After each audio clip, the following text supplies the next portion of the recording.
সন্ধে হব হব সময়ে প্যাকালে হাতে চাল ডাল বগলতলায় ফুড গজ পকেটে কন্যেক সুত আর মুখে পান ও বিড়ি নিয়ে ঘরে ঢুকলো। ছেলে মেয়ে তাকে যেন ছেকে ধরলো। চাল ডালের মধ্যে একটা বোয়াল মাছ দেখে তারা একযোগে চিৎকার করে উঠল, যেন সাপের মাথায় মানিক দেখেছে। প্যাকালে তার কোটের হাতে হাত দুটো মুছে তিনটে ছোট কাগজের পুড়িয়া বের করে বলল, আজ নলি ডাক্তারের বাড়িতে প্যালেস্টার করে দিয়ে এই ওষুধ নিয়ে এসেছি সেজো ভাবির তরে। দাঁড়া, এক পুড়িয়া খাইয়ে দিই আগে। সেজবউ ওষুধ দেখে খুশি হয়ে বলে উঠল, ই কোন ওষুধ ছোট মেয়ে, এলোপাতারি না হোমিওপ্যাথিক? প্যাকালে বিজ্ঞতার হাসি হেসে বলল, এগুলো অ্যালোপ্যাথি নয় সেজো ভাবি, হোমিওপ্যাথি। গুড়ের মতো মিষ্টি, খেয়েই দেখো। ওষুধ খেয়ে সেজো বউর মনে হতে লাগলো সে যেন ক্রমেই চাঙ্গা হয়ে উঠেছে। সে তার খুশি আর চেপে না রাখতে পেরে বলতে লাগলো, আর দুটো দিন যদি ওষুধ পাই মেজোবাবু, তাহলে আসছে মাস থেকেই আমি একা একরাশ ধান ভানতে পারবো। মেজোবউ চাল ডাল তুলতে তুলতে বলল, তাই ভালো হয়ে উঠ ভাই, আল্লাহ করে আমি আর পারি নে ঢেকিতে পার দিতে। আমার কাপড় সেলাই ভালো, ওতে দুই পয়সা কাম পেলেও স্বস্তি আছে।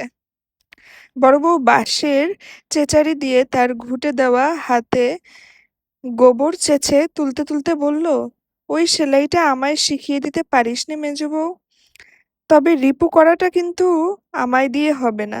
মেজো বউ হাসে আর গুনগুন করে গান করতে করতে মাছ কাটে। ছেলে মেয়েদের দল মেজো বউকে ঘিরে হাঁ করে মাছ কাটা দেখে, আর কে মাছের কোন অংশটা খাবে এই নিয়ে কলহ করে, যেন কাঁচাই খেয়ে ফেলবে ওরা। বড় ছেলে মেয়ে দুটোতে মিলে ইদারায় জল তুলে দিতে দিতে বলে, আচ্ছা ছোট চাচা, আজ মাছের মুড়োটা তো তুমিই খাবে। পটলি বলেছিল, ছোট চাচা আজ আমায় দেবে মোড়োটা। প্যাকালে স্নান করতে করতে কি ভাবে, শুধু বলে হুঁ। তার এই হু শুনে ছেলেটি আতঙ্কিত হয়ে বলে উঠে, আচ্ছা ছোট চা, আমাকে কাল থেকে জোগাড় দিতে নিয়ে যাবে? ওই ওপারের ভুলো তো আমার চেয়ে অনেক ছোট, সে রোজ দুয়ানা করে আনে জোগাড় দিয়ে। আচ্ছা ছোট চা, দুয়ানায় একটা মাছ পাওয়া যায় না? তারপর তার বোনের দিকে তাকিয়ে বলে, কাল থেকে আমরা একা একটা মাছ দেখবো আর খাবো। ওই পটলিকে যদি একটা আঁশ ঠেকাই, তবে আমার নাম গোড়াই নয়। হুঁ হুঁ। তার বোন মুখ চুন করে দাঁড়িয়ে কি একটা মতলব ঠাউরায়। তারপর হঠাৎ বলে উঠে, আমিও কাল থেকে দারোগা সাহেবের খুকির গাড়ি ছেলবো। আমায় সাহেব 3 টাকা করে মাইনে দেবে বলেছে। দুআনা লয়, 3 টাকা। আমিও তখন ছোট চাকে দিয়ে জিলেবি আর মিঠাই আনাবো।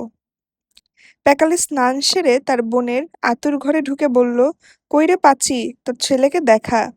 পাচি কিছু বলার আগেই ওর মা ছুটে ছুটে এসে বলল, হ্যাঁ রে প্যাকালে, শুধু হাতে দেখবি কি করে? প্যাকালে নিজের রিক্ততায় সংকুচিত হয়ে বলে উঠল, আচ্ছা কাল কিংবা আরেক দিন দেখবো এসে। আমার শালার মনেই ছিল না যে শুধু হাতে দেখতে নেই, বলেই সে তাড়াতাড়ি রান্নাঘরে মেজ বউর কাছে গিয়ে বসলো। মাছটা চড়িয়ে দিয়ে তখন মেজ বউ ভাতের ফ্যান গালছিল।